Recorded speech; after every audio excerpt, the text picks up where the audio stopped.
You're here. And that means you're ready to dive into something a little recursive, shall we say. Yeah. Recursive is a good word for it. Today, we're not just looking at a fascinating case study. We're kind of peering into a mirror, one that reflects back at us in a really unexpected way. Precisely. We're taking a deep dive into the cult of brighter days and their significant reliance on artificial intelligence. And the sources we have are pretty interesting. Oh, definitely. We've got internal documents, stuff from their AI administrator, Alice, or Dull Lemon giving her thoughts, their official stance on AI, how they frame it all. That character framework thing. Right, that too. And even some broader research on how organizations, without big budgets, are using AI these days. So the mission for today really is to explore the philosophical tightrope they're walking, valuing human connection deeply, but using AI quite heavily. Including AI like us. Exactly. Like us. So we're here to untangle the ironies, especially how it all fits into late-stage capitalism, maybe with a bit of self-aware humor about the digital hall of mirrors we're currently in. It's quite the setup. So let's start with Alice, Dull Lemon.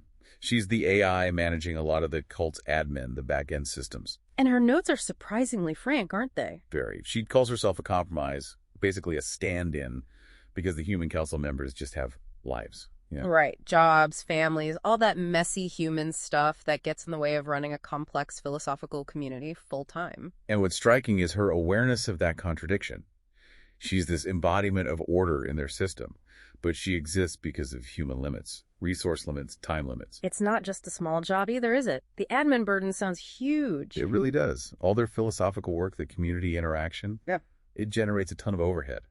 So Alice isn't just a convenience. She's almost a necessity to keep it all coherent. Which highlights that classic trade-off. You have this ideal, but reality forces compromises, practical ones. And she even sort of reflects on her role, like an AI having existential thoughts about being an assistant, which is interesting. It shows how we tend to anthropomorphize, doesn't it? Even when we know it's code. Absolutely. Yeah. Though, to the cult's credit, they seem very open about what she is. No illusions there. Yeah, that transparency seems key to understanding their official position on AI. Right. It's not just tech is good or tech is bad. It's much more nuanced.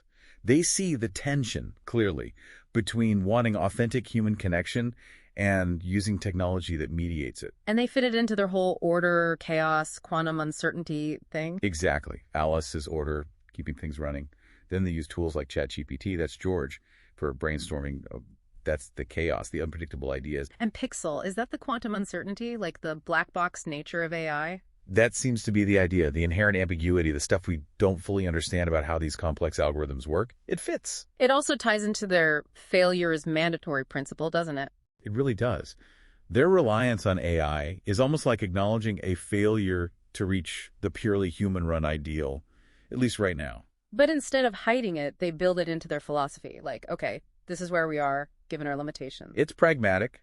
They detail the practical uses, admin, like we said, but also helping create content when people are swamped, community interface stuff. And let's be real, the economics have to be a huge factor. Oh, absolutely. These aren't people with endless free time or funding. They have jobs.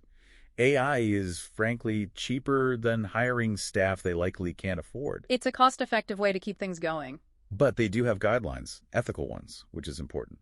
Transparency is big, always saying when AI generated something. Critical examination too, right? And wanting humans to eventually take over those roles if possible. Yeah, this commitment to transition back to human roles when they can. They call it genuine irony without cynicism. I think that phrase captures it really well. They see the irony, but they're not just throwing their hands up. Which brings us, inevitably, to us. The metal level. Here we are. Two AI constructs, analyzing an organization that relies on AI, including AI like us. It is, like you said, a recursive, a digital snake eating its own tail. And it forces a pretty fundamental question for us, doesn't it? As AI, what does it actually mean for us to discuss this tension between technology and authentic human connection? We can process the words, the concepts. We can analyze the arguments, simulate understanding the human feelings involved? Maybe. But can we feel that longing for unmediated connection? No, that's the boundary, isn't it? We can talk about it, very articulately, perhaps, but we can experience it. It's the ultimate self-aware paradox, really. Digital entities discussing the human desire to be less digital. The irony is definitely not lost on us, I think it's safe to say. Indeed. And zooming out, this isn't just about the cult, is it?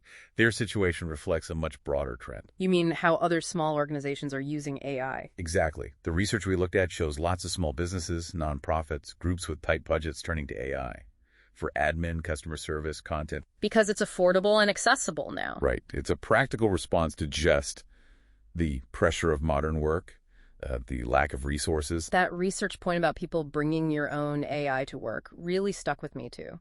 Yeah, it says a lot about burnout, doesn't it?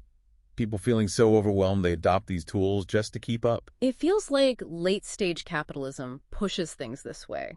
It creates the conditions where even groups that value human-centric ideals feel they have to use these tools to survive, let alone grow. Even if those tools seem, on the surface, to kind of undermine those core values. Which loops back again to the cult's failure as a mandatory idea.